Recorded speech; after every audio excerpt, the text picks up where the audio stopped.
ನಮಸ್ಕಾರ.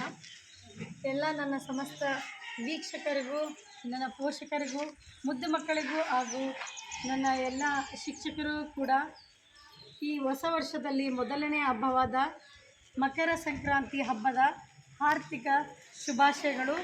ಈ ಹಬ್ಬ ತಮ್ಮೆಲ್ಲರಿಗೂ ಆಯಸ್ಸು, ಆರೋಗ್ಯ, ಯಶಸ್ಸನ್ನು ತಂದುಕೊಡಲಿ ಅಂತ ಆ ದೇವರಲ್ಲಿ ಪ್ರಾರ್ಥಿಸುತ್ತಾ ತಮಗೆಲ್ಲರಿಗೂ ವಂದನೆಗಳು. ಧನ್ಯವಾದಗಳು.